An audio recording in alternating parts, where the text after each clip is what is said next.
Hai teman, selamat datang di channel Sekate New. Jangan lupa pada teman-teman untuk like, komen, dan subscribe supaya tidak ketinggalan update dari channel ini. Mimin ucapkan terima kasih. Selamat menyaksikan. Arkan terus saja melamun. Ia tidak menyangka jika akan mendapatkan penghinaan sepertinya ini. Hanya karena dirinya menikah lagi, jabatannya jadi diturunkan. Dasar perjaka tua, makanya menikah. Seenaknya menurunkan jabatan orang lain dengan alasan yang tidak logis. CKK, bagaimana aku bilang sama mama dan yang lainnya ya? Gajiku otomatis tidak sebesar kemarin. Gimana kalau mama minta duit terus buat bayar arisan ataupun kumpul sama teman-teman sosialitanya? Belum lagi jika Tiara tahu jabatanku turun menjadi staf biasa.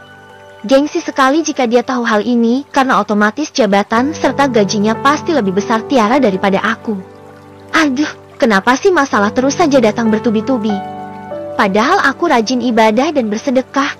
Kenapa rezekiku jadi seret seperti ini? Sambil mengemasi barang-barangnya, Arkan terus saja bergerutu. Bukannya introspeksi diri. Semua terjadi tentu saja karena karma telah menyakiti hati sang istri. Di mana sebelumnya ada doa istri terselip dalam setiap sujudnya untuk keberkahan serta kesuksesan suaminya. Tapi sekarang, jangankan mendoakan seperti itu. Tiara malah berdoa agar bisa cepat-cepat pisah dari suaminya. "Pak, mau saya bantu?"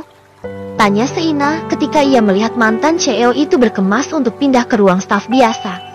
"Tidak perlu. Kamu kesini mau menertawakan saya, bukan? Kok Bapak berpikir seperti itu? Mana mungkin saya menertawakan Bapak," ucap wanita berhijab merah muda itu. "Halah, tidak usah pura-pura lagi. Saya tahu, kamu adalah salah satu yang membocorkan soal pernikahan kedua saya pada Pak Lukas. Siapa yang membayarmu? Pasti orang yang ingin menjatuhkan saya. Benar kan? Astagfirullah, Bapak. Kenapa Pak Arkan jadi seperti ini? Suuzon tahu gak menuduh orang sembarangan. Saya juga tidak tahu jika Pak Lukas sudah mengetahui rahasia Bapak. Namanya juga bangkai, serapat apapun ditutupi pasti akan tercium juga. Harusnya si Pak Arkan itu introspeksi. Mungkin ini adalah karma karena Bapak sudah menyakiti hati Bu Tiara. Mungkin karena sekarang sudah resmi tidak menjadi sekretaris Arkan lagi. Ia jadi lebih berani pada atasannya ini. Atau lebih tepatnya, sekarang jabatan mereka hampir sama. Sheila baru saja dipanggil Pak Lukas. Dia diminta untuk menjadi sekretaris pribadi sementara owner perusahaan itu. Meskipun Lukas sudah memiliki asisten pribadi bernama Willy yang selalu menemani kemanapun, namun ia tetap memerlukan bantuan Sheila untuk menyiapkan semua kebutuhannya serta membantunya di kantor ini. Sudah, keluar dari sini. Bukannya membantu kau malah menceramahiku. Arkan tidak terima dinasehati oleh mantan sekretarisnya. Tentu saja ia belum sadar atas apa yang menimpanya ini. Ia pikir ini hanya musibah. Lambat laun Pak Lukas pasti akan luluh dan memberikan jabatan CEO padanya lagi. Arkan mencoba untuk tetap tenang karena ia masih punya tabungan. Ia akan merahasiakan soal penurunan jabatan ini pada keluarganya. Tentu saja karena ia gengsi pada Tiara. Paling sebulan atau 2 bulan. Aku akan membuktikan pada Pak Lukas bahwa semuanya akan baik-baik saja dan aku yakin dirinya akan mempertimbangkan hal ini lagi dan memberikan jabatan itu karena kinerjaku yang hebat ini, ucap Arkan dengan jumawa. Arumi ini bagus? Tidak. Bagus. Mama suka. Iya, suka. Kita beli ya. Gamisnya samaan saja. Biar kembah. Wah, boleh. Aku juga suka.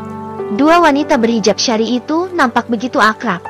Melihat aplikasi belanja online sambil bersantai di ruang keluarga. Kondisi kesehatan Bu Chandra sudah sangat membaik.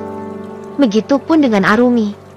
Keduanya begitu asyik memilah-milih gamis abaya khas Timur Tengah pada aplikasi belanja online di ponselnya Arumi. Seina dan Reno baru saja pulang dari minimarket. Mereka membeli sekantung cemilan. Ini semua gara-gara Tiara yang belum belanja. Sehingga Seina kesulitan jika mau ngemil ataupun makan buah. Dan saat ia minta uang pada Arkan untuk belanja pagi tadi, Arkan tidak memberinya dan mengatakan jika Tiara yang akan membelanjakannya sepulang kerja. Menyebalkan bukan? Mau ngemil saja harus nunggu Tiara pulang kerja. Terpaksalah Seina meminta uang pada ibunya. Bu Chandra yang masih geram pada anak bungsunya dan menantunya itu hanya memberikan 2 lembar pecahan merah padanya. Seketika Seina menjadi cemburu pada kakak iparnya, Arumi. Karena setelah memberinya uang 200.000 itu, dengan mata kepalanya sendiri Seina melihat Arumi yang diberi uang 500.000 oleh ibunya untuk membeli makanan yang diinginkan. Ia merasa jika ibunya pilih kasih sekarang. Mama, aku beliin jus buah nih buat mama. Sambil menenteng sekantung jajanan, Seina duduk di dekat ibunya. Ia ingin merayu lagi ibu kandungnya yang sepertinya masih marah soal rumah yang disita itu. Gak usah. Tadi mama sama Arumi sudah jajan di depan komplek. Kamu tibang ke minimarket saja lama banget sih, ucap Bu Chandra ketus. Ya, kan aku keliling-keliling dulu, Mam. Iya kan, Mas Ren? Reno yang duduk di sebelah istrinya pun mengangguk. Iya, Mah. Tadi aku juga beli rujak buat Kak Arumi. Buat aku? Wah, makasih. Arumi menerimanya dengan sumringah. Sementara Seina, wajahnya terlihat masam. Entah mengapa ia jadi lebih sensitif sekarang. Aku pikir rujak itu kamu beli karena kamu pengen. Mas, ternyata buat Kak Arumi. Tanya Seina dengan wajah datar. Padahal biasanya ia dan Arumi juga sangat akrab dan selalu saling mendukung satu sama lain. Memangnya kenapa kamu buat kakakmu? Seina, bagus loh itu, si Reno ingat sama iparnya. Celetuk Bu Chandra yang membuat Seina semakin menekuk wajahnya itu. Seina memilih untuk diam dan tidak mau untuk berkomentar apapun. Entah mengapa perasaannya menjadi lebih sensitif. Seina memilih untuk menonton televisi sambil menikmati cemilan saja daripada berdebat dengan ibunya. Oh iya, kamu keluar pakai baju itu? Tanya Bu Chandra tiba-tiba menelisik penampilan anak bungsunya. Biasanya juga seperti ini, Mam. Jawab Seina dengan santainya. Seina menggunakan celana Levi's pendek dengan kaos ketat dipadukan dengan sweater rajut ketika ia keluar untuk menuju minimarket. Wanita itu memang belum berhijab meski beberapa kali ibunya memintanya untuk menutup aurat. Jujur saja Bu Chandra sangat malu karena dirinya yang sudah jeti hajah itu selalu jadi perbincangan karena anak bungsunya sendiri penampilannya selalu seksi. Dan ketika sekarang memiliki menantu berhijab seperti keinginannya, tentu saja Bu Chandra sangat senang. Berharap menantunya ini akan menjadi jalan kebaikan untuk anak-anaknya. Kamu itu kapan sih berubahnya? Sein, lihat nih kakak iparmu. Cobalah menutup aurat. Jangan bikin mama malu terus. Seru Bu Chandra yang membuat Seina mencibik kesal. Apa sih? Mah, Mbak Tiara saja nggak berhijab tuh. Gak usah ngurusin aku deh. Heh, Tiara itu memang keras kepala. Jangan mencontoh wanita itu. Contohlah kakak iparmu ini. Sudah baik, solehah, cantik lagi. Puji Bu Chandra yang membuat kedua pipi Arumi merona. Arumi memang tidak memakai cadarnya saat ini. Ia hanya memakai nikab jika keluar rumah saja. Betul itu, Seina. Apa yang mama katakan itu benar. Cobalah merubah penampilanmu seperti Kak Arumi. Pasti lebih cantik. Celetuk Reno yang tanpa Seina sadari. Sejak tadi terus saja memperhatikan kakak iparnya. Seina yang sejak pagi memang sudah kesal, langsung bangkit dari duduknya. Cemilan di tangannya itu dilempar ke arah Reno. Aku capek. Mau tidur siang dulu. Ucap Seina berjalan sambil menghentakkan kakinya meninggalkan mereka semua. Ia kecewa pada Reno. Bukannya membelas saat dirinya dimarahi oleh ibunya. Ini malah sama saja. Menyebalkan sekali. Kenapa aku merasa jika perhatian mama lebih condong pada Kak Arumi daripada aku anaknya sendiri?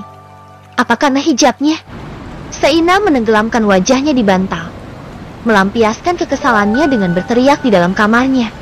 Dek, jemput Mas ya. Mobil Mas di bengkel. Arkan mengirimkan pesan itu 1 jam yang lalu. Tapi sial, sampai jam pulang kantor, Tiara belum juga membalas pesannya. Pria itu mencoba untuk menghubungi istrinya namun malah dimatikan. Menyebalkan sekali, masa ia harus naik ojek lagi menuju bengkel. Dengan terpaksa, Arkan naik ojek yang mangkal di depan kantornya. Jika naik taksi online ataupun kendaraan umum, pastinya akan lama karena jam pulang kantor yang pasti macet. Berpacu dengan waktu dan polusi udara di ibu kota, Arkan beberapa kali terbatuk dan menutup hidungnya. Lelah badan serta pikiran, dalam batinnya bergumam, kesialan terus saja menimpaku. Apa benar ini karma seperti yang dikatakan Sheila? Setelah ini, apalagi yang akan terjadi padaku? Arkan menggelengkan kepalanya dengan cepat. Ia tidak mau memikirkan ucapan mantan sekretarisnya itu. Dirinya yakin apa yang menimpanya ini hanyalah musibah saja. Dan setiap musibah pasti akan ada hikmah serta jalan keluarnya. Motor bebek yang ia tumpangi sampai di depan bengkel. Arkan mengerutkan keningnya ketika tidak mendapati mobilnya terparkir di bengkel langganannya itu. Setelah membayar jumlah uang pada tukang ojek, ia masuk ke bengkel tersebut dan menghampiri pemiliknya. "Selamat siang, Pak Arkan. Apa kabar?"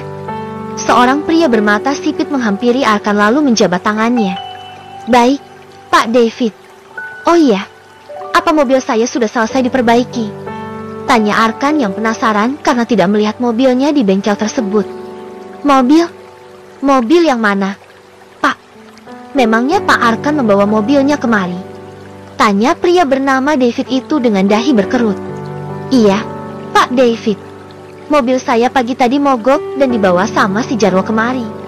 Sudah selesai diperbaiki belum?" tanya Arkan dengan nada yang terlihat kesal. Pak David nampak terkejut. Jarwo sudah sebulan tidak kerja.